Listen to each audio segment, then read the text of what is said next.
Why Ruben Amorim is the perfect appointment for Manchester United. The 39-year-old Portuguese manager from Sporting Lisbon is going to be joining Manchester United as their new manager. I think it must be the 9th manager since Sir Alex Ferguson left.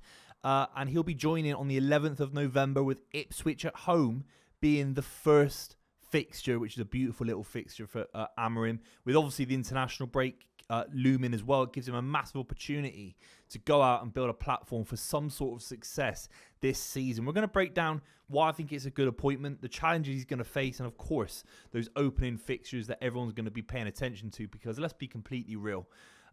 This is the biggest job in English football. It's maybe the biggest job in world football, certainly at club level.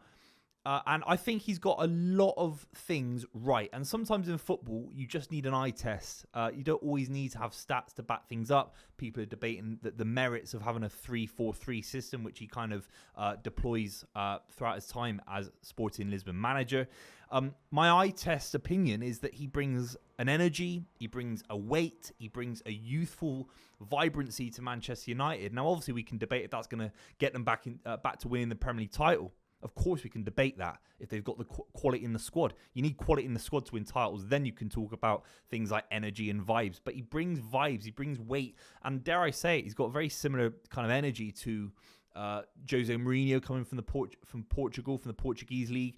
Villas-Boas, obviously he was highly rated at the time as well. And the Portuguese league can stir up some very, very special, talented people in football. Let's be completely real. And it can get slept on a little bit as a league. He's developed some really, really great players. Nuno Mendes at PSG, Yagar, of course. You think about Matthias Nunes and a few other players as well, where you think, actually, this guy's got a very, very good track record of developing young players. He wants his side to be aggressive, to be bombing forward. He has to do it with a 3 as opposed to kind of 4 at the back. But it's a very, dare I say it, a Manchester United way in terms of when Lisbon are on the ball. We saw it multiple times in the Champions League as well at the highest level. They love to bomb forward, be wide, stretch sides. Not going to directly compare it to Sir Alex Ferguson, of course not, but that is the kind of principled way that Man United fans like to play, being adventurous. Ryan Giggs and David Beckham bombing down the wing, and maybe the modern version of that is having fullbacks that can do that and having a little bit more protection in midfield with the extra man, and that's why you play 3. It's a very, very interesting situation, and I think that's just my eye test, is that he brings a lot of energy, a lot of positivity, and beggars can't be choosers. There are Man United fans still droning on about Zidane. I mean, what planet are these guys living on?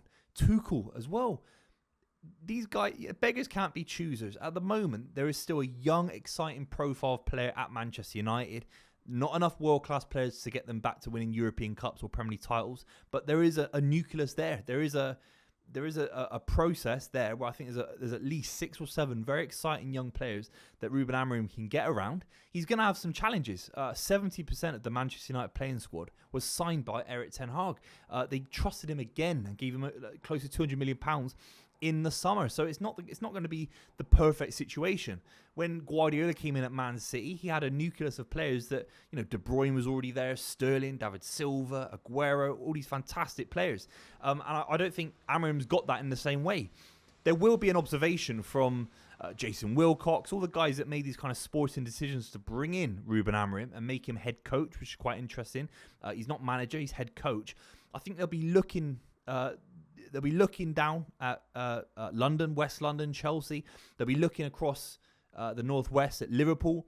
2 guys that have come in, similar backgrounds. You could argue that Ruben Amorim's got a better background, managerial background in terms of success, bringing a title to Sporting Lisbon for the first time in close to 20 years, getting them into the Champions League, than maybe even Arne Slot had in the Dutch league. They're comparisons for sure, and certainly more than Enzo Maresca. And both Enzo Maresca and Arne Slot have developed their players already within a third of the season, quarter of the season. They're playing beautiful brands of football. We can debate if Liverpool are going to win a title, if Chelsea are going to get back in the top 4. But both are far ahead of where Manchester United are. And that came about through managerial changes and bringing in fresh, energetic managers that are willing to try things a little bit differently. There's a weight at Manchester United that there isn't quite at Liverpool or Chelsea. But the Ineos guys are definitely thinking, how have we not got that? We've given this guy everything. We've given Ten Hag close to £600 million. Outrageous. And that's why I think the change came, and Ruben Amorim is such an exciting manager. There are managers out there that bore you a bit more pragmatic. With Ruben Amorim, this role could be anything. And the one thing I would say, as much as I hate to say it, because you don't want to see Man United go back to the winning ways. Man City wanted him, that's for sure. The Sporting Lisbon sporting director is obviously going to Manchester City to replace Cheeky Bagirstein. That's going to happen at the end of this season. And of course, Liverpool wanted him. West Ham, punching there, lads, let's be completely real. But Liverpool wanted him in a big way. That says everything you need to know on some level. We can get into the merits again of 3-4-3 and all the transfer strategy and the academy and all this rubbish, really. It's down to caliber of person and the quality on the pitch. And Ruben Amorim was wanted by big football clubs in a way that Ten Hag wasn't. There's no way, trust me. I know he had a great spell at Ajax and the Champions League run, I get that.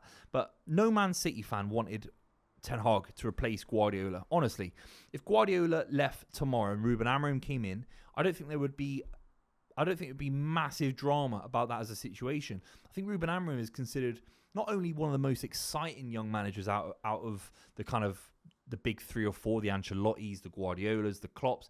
I think his brand of football is as exciting as anything. It's not tippy-tappy. It feels like it's got an element of control to it. When I've seen Sporting Lisbon play, particularly against City in the Champions League, there's an element of control, but there's an element of like being really rapid and bombing down the wings. It's going to play into the hands of a few players at Manchester United. Let's just talk about that very, very quickly. I think it plays into Xerxes very nicely because I think he likes playing 3-4-3. So he has 2 forwards that kind of drop off in and around the striker. Not quite 10s, not quite strikers. And I think Xerxes could definitely benefit from it, having a bit more protection behind him so he can be a bit more of a floater. That I think as a world that works as well. The big one is Ugarte, because Ugarte was a big signing. He's not just this kind of guy at the end of his career, a bit like Casemiro, to kind of do a job. Ugarte could be there for 6-7 years and have his prime years at Manchester United if it works out. Let's be completely real. It hadn't worked out under Erik ten Hag. Barely played any football. Was really, really poor when he did play. And actually, there is a bit of turn of optimism there for Ugarte because he was fantastic against Leicester City in the League Cup. That was a great game for this kind of change to be announced because Ruud van Nistelrooy batters Leicester City, score a load of goals. You got Amad Diallo trying to do bicycle kicks and all sorts. Garnacho is fantastic. A few other big performances. Casemiro as well. So there's a tiny buzz. There's a tiny feel-good factor around Manchester United.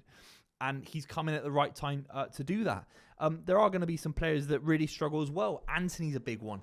You don't feel that you can play wingers in this system. I think you can only play wing-backs. Really, you can't really play wingers unless Anthony is really, really keen to sit on his contract, pitch in, dig deep, and play as a right wing back. You might have to play as a left wing back.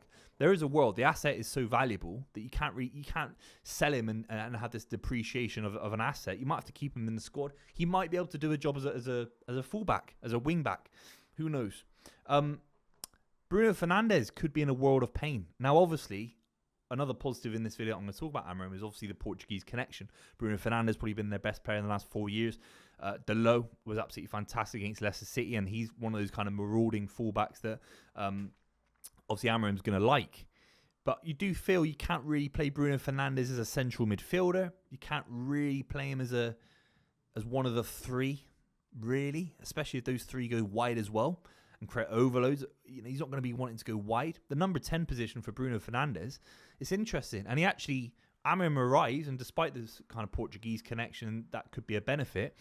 Guy's got 1 goal all season, very few assists, and the goal was it was a mad one against Leicester City, and bounced off the guy's head. So he's having a really poor season, Bruno Fernandes, in my opinion. So it's going to be very, very interesting. Let's just break down some of the fixtures. Let me know what you think in the comments down below. If you've made it this far, make sure you subscribe as well. Obviously, Chelsea come up, PAOK, and Leicester City.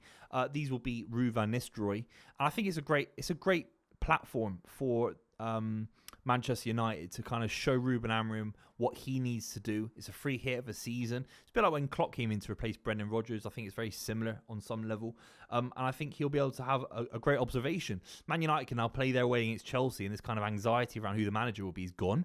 It's exciting. Maybe Ruud van Nistelrooy is made assistant manager to Ruben Amorim. We're not so sure. That's not been confirmed yet. But the big one, Ipswich Town. These guys haven't picked up a win yet. It's not massive pressure because you're away from Old Trafford.